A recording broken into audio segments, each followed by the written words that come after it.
Mr. Witness, sakitin ba ang marami sa inyong mga informants? May mga malalang sakit ba sila? Sir, that I would have no personal knowledge po, sir. You should. Kasi ito, ang dami. 170,000, 50,000, 200,000 each informant. So para mabigyan nyo ng napakalaking halaga bawat isang informant pambili ng gamot, dapat magtataka ka.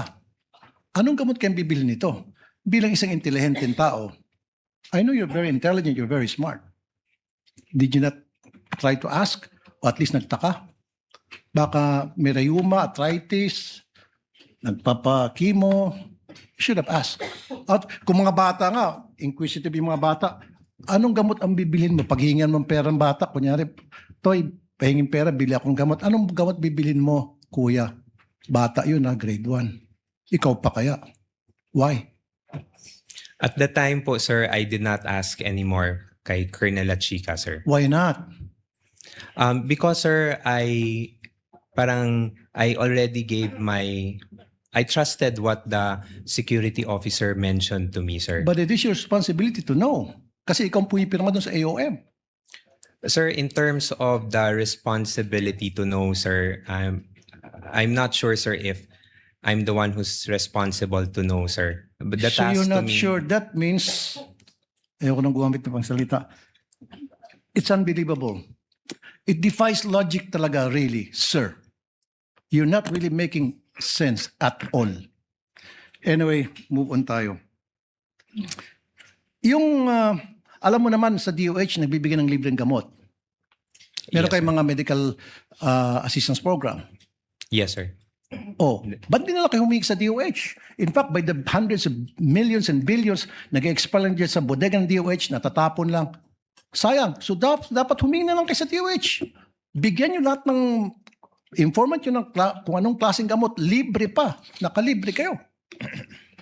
The wisdom behind how the confidential funds were implemented, sir, I cannot answer, sir, because again, sir, I am not the main implementer for the said activities. Kaya sir. nga, Mr. Smart Guy, nung makita mo na ang dami mga informant na binigyan ng mga hundreds of thousands each para sa gamot, you could have asked La Chica and said, La Chica, bakit di tayo pumunta sa DOH, maghingi tayo ng gamot para makalibre, makatipid tayo sa confidential funds. Libre naman sa DOH. Pag Office of the President maghingi, may budget, meron kayo allocation doon, I'm sure. In fact, sa Davao, ginagawa nyo na yun eh. Sir, that I cannot answer, sir. So again, it defies logic. Hindi po kapani-paniwala ang mga pinagsasabi mo. Sir, for me, it really defies logic. Sayang po yung pagkatalino mo rito. Nasira po yung pagiging isang matalino mong tao. Nakakahiya po dun sa mga eskwelahan na kung saan ka nag-aral at nag-graduate. Because ngayon, pinakita mo na nagsasalita ka na para kang, sorry sir, nagtatanga-tangahan. Salamat po sir. Pasensya na sir. Your Honor, with all due respect, Your Honor, I personally take offense of that comment, sir. I actually just did my duty, sir. At the time, sir, I believe na yun po yung kailangan kong gawin bilang isang empleyado po, sir. And I did my work, sir, based on what was tasked of me, sir, including the limitations that I can do to the duty that I will be doing, sir. So you're talking about limitation. Ikaw ang deputy COS and then malapit ka kay VP Sara and then pirma mo ang nakasaad doon sa AOM. So karapatan mo po magtanong. Okay? Now, you're talking about taking offense. Paano naman po yung mga taong bayan?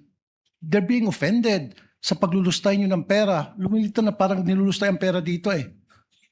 Pera ng taong bayan po ito ang pinag-uusapan natin. If you're taking offense, mas lalo pong offended ang napakaraming Pilipino ngayon. Kasi hindi mo pa naibibigay ang tamang sagot. Pero kung naibigay mo ng magandang sagot, logical na sagot, then mawawala po yung sama ng loob ng taong bayan sa inyo.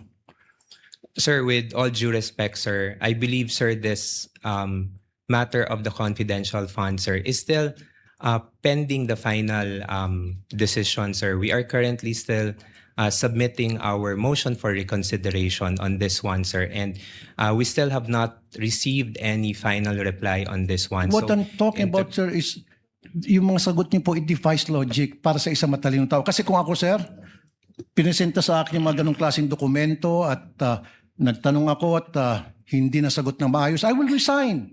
Kaysa naman makulong ako. Kaysa naman maipit ako ngayon tulad nangyari sa'yo at saka mga previous witnesses. Di ba? Dalawa lang yun eh. Patuloy kang magbubulag-bulagan, pirma ka lang ng pirma dyan, nakapikit.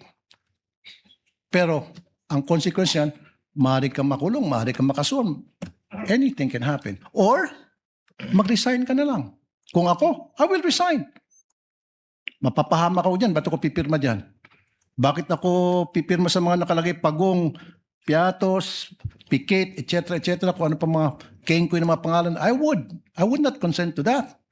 Outright sabihin ko, pag hindi niyo may paliwanag sa akin, I will resign. Period. Thank you po. That was not a question, Mr. Orton. You need to answer. With the permission of Senator Judge Tulfo, may the chair replace the word nagtatanga-tangahan with feigning ignorance on the record? I see Senator Judge Tulfo nodding. So let the records so reflect the statement feigning ignorance in lieu of the Tagalog word mentioned earlier. Yes, Senator.